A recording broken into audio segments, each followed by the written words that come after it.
Human health and disease chapter से drug abuse ऐसा ही important topic है कि हर साल उससे एक सवाल तो आता ही है। तो आज हम उसके बारे में फुल एनसीईआरटी की बात करने वाले हैं। तो चलिए शुरू करते हैं। पहले दोस्तों इंट्रोडक्शन जो कि आपके लिए जानना बहुत ज़रूरी है कि दोस्तों जो ड्रग एब्यूज़ है वो रियली एक कॉज ऑफ कंसर्न बन चुका है, क्योंकि इससे बहुत सारे हार्मफुल इफ़ेक्ट्स आ सकते हैं। और दोस्तों प्रॉपर एजुकेशन और गाइडेंस से हम यूथ को इस डेंजरस बिहेवियर से बचा सकते हैं और उनको हेल्दी लाइफस्टाइल के लिए गाइड कर सकते हैं। इम्पॉर्टेंट बात दोस्तों ये है कि जो ड्रग्स हैं वो कॉमनली एब्यूज हैं ओपियोइड्स, कैनाबिनॉइड्स और कोका एल्कोलाइड्स, और मेजॉरिटी आपको फ्लावरिंग प्लांट से मिलते हैं। तो ये आपको ध्यान में रखना है, आपसे ये स्टेटमेंट बेस में पूछ सकते हैं। और some of them are obtain from fungus also, तो ये कुछ फंजाई से भी आपको मिलते हैं। आगे बढ़ते हैं। सबसे पहले दोस्तों हम बात करते हैं ओपियोइड्स के बारे में। तो दोस्तों ओपियोइड्स जो है उनके जो रिसेप्टर्स आपको देखने को मिलते हैं सीएनएस में देखने को मिलते हैं और गैस्ट्रो इंटेस्टाइनल ट्रैक्ट में देखने को मिलते हैं। इसका एक फेमस एग्जांपल है हीरोइन। इसको हम दोस्तों कॉमनली स्मैक कहते हैं, ये भी आपको ध्यान में रखना है।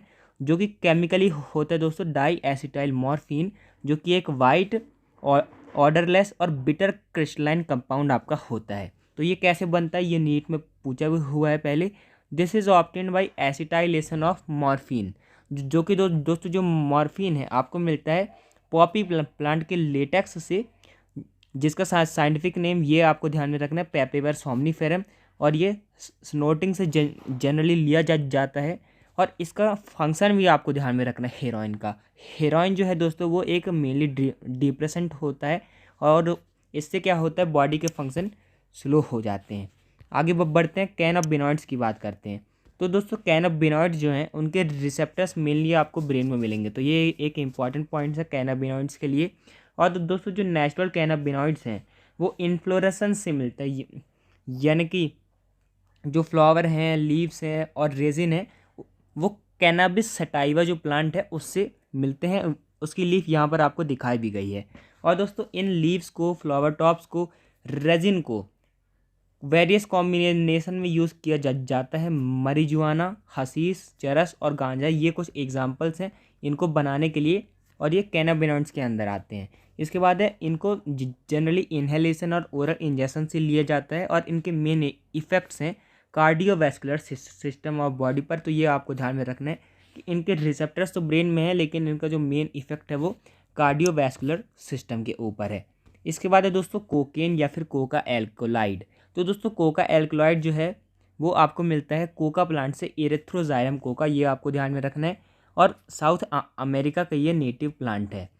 और ये जो दोस्तों क्या करता है, ये न्यूरोट्रांसमीटर डोपामीन एक होता है जिसके ट्रांसपोर्ट के साथ ये इंटरफेयर करता है। और इसको भी यूजुअली स्नॉटिंग से लिया जाता है। और कॉमन नेम आपको ध्यान में रखना है, जैसे हेरोइन का स्मैक था, इसका है कोक या फिर क्रैक। इसके बाद है इसका जो एक्शन है वो एक्शन दोस्तों सीएनएस पर ही होता है। यूफोरिया की एक सेंस आती है और ऐसा लगता है कि हमारी एनर्जी बढ़ गई है। और इसके अगर आप एक्सेस डोजेस की बात करते हैं तो उससे हेलुसिनेशंस आने लगते हैं, ये आपको ध्यान में रखना है। और भी प्लांट्स हैं जिनमें हेलुसिनेशन जिनसे आते हैं वो एट्रोपा बेलाडोना और दतूरा, ये आपके मेन एग्जांपल्स हैं जिनमें हेलुसिनोजेनिक प्रॉपर्टीज़ होती हैं। और दोस्तों ये भी आपको ध्यान में रखना है कि स्पोर्ट्स पर्सन्स में भी ये बहुत पॉपुलर हो रहा है इसका एब्यूज़। तो ये भी एनसीईआरटी में दिया हुआ है। आगे बढ़ते हैं, अदर ड्रग्स की बात करते हैं। दोस्तों अदर ड्रग्स में आते हैं आपकी बारबिटूरेट्स, एम्फिटामिन्स, बेंजोडाइजेपिन्स और अदर ऐसे ही सिमिलर ड्रग्स, जो कि दोस्तों इंसोम्निया और डिप्रेशन जैसी जो मेंटल इलनेसेस होती हैं उनसे कोप करने में मदद करते हैं, लेकिन उनका बहुत गलत इस्तेमाल भी किया जाता है। इसका एक इम्पॉर्टेंट एग्जाम्पल है सेडेटिव और पेन किलर का, वो है दोस्तों मॉर्फिन। इसी के एसिटाइलेशन से हीरोइन भी बनता है। और ये दोस्तों बहुत ही इफ़ेक्टिव सेडेटिव है और पेन किलर है जो कि सर्जरी के पेशेंट्स को दिया जाता है। इसके बाद है दोस्तों कुछ प्लांट्स, फ्रूट्स और सीड्स जो हैं उनको हेलुसिनोजेनिक प्रॉपर्टीज़ उनमें पाई जाती है। उनको दोस्तों फोक मेडिसिन, रिलीजियस सेरेमनीज और रिचुअल्स, मतलब पूरी दुनिया में उनका यूज़ किया जाता है। तो यहाँ पर लास्ट में ड्रग एब्यूज़ की डेफिनेशन भी दी गई है कि जब इनको ऐसे पर्पस के लिए लिया जाता है जो कि मेडिसिनल यूज़ का नहीं है और in amount frequency then that impairs one physical physiological और psychological function is constitute drug abuse.